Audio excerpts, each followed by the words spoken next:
Welcome again to Mission Alive.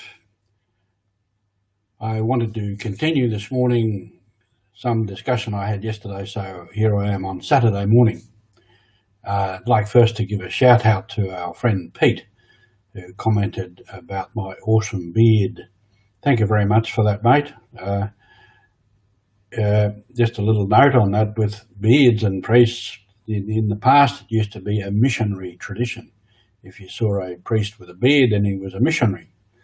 So people have said to me, beard, mission tradition.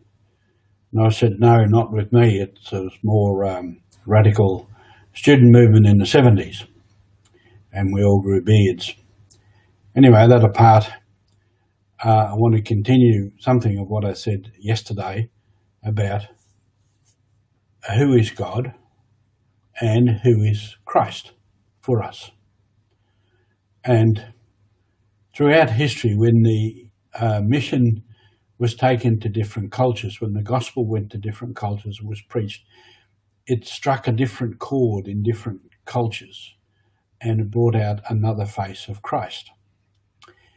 If you like, you could reflect on some of your own relationships where you know people, whether closely or intimately or not so much, maybe as a friend, an acquaintance.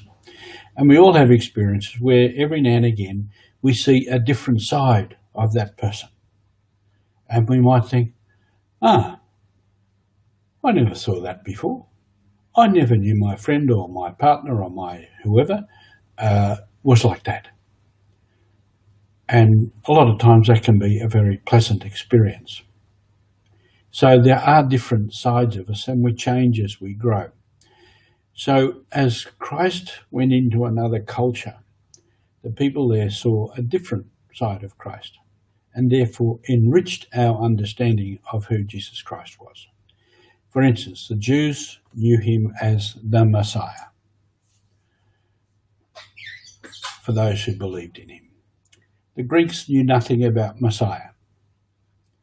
So for them, he became the Logos, the Word, or the light, because in many ways, Greeks with different cults and sects were seeking the light, seeking wisdom. Later, with the Roman Empire and medieval Europe, Jesus became Christ the King, which feast day we still have. For St. Francis, he was Christ the poor man. Later, in last century, with liberation theology, he was seen as Christ the Liberator. So we can ask ourselves today, who is God for us today? Who is Jesus Christ for us today? Like Christ the King, would we dare to say Christ the Prime Minister or Christ the President?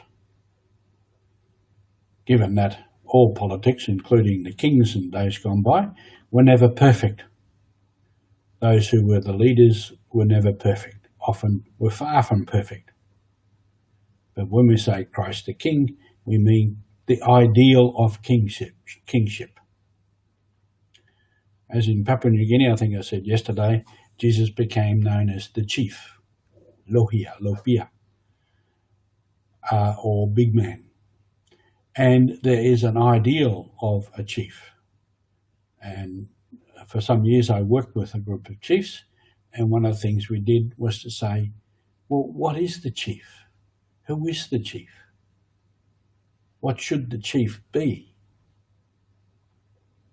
And we came up with a list of qualities of a chief that Jesus Christ could very well fulfill. That is not to say that every chief lived up to that. Probably none of them did, some more than others. Some, being ordinary human beings, were far from living up to the ideal. And that was one reason I worked with the chiefs, was to try and help them to realise more and more their ideal as the leaders of their people. I don't know who Jesus is for us today. Yes, he is still Lord, Messiah, Saviour, Redeemer. He can be brother.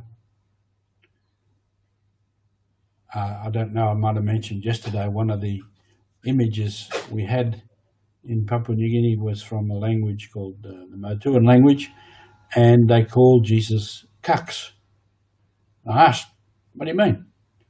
Well, in that language, the Kakana means big brother, either your own blood brother or your cousin brother, but a big brother.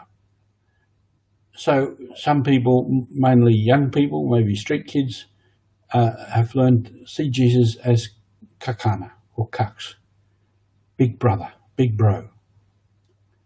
And that's a nice image, one that I like.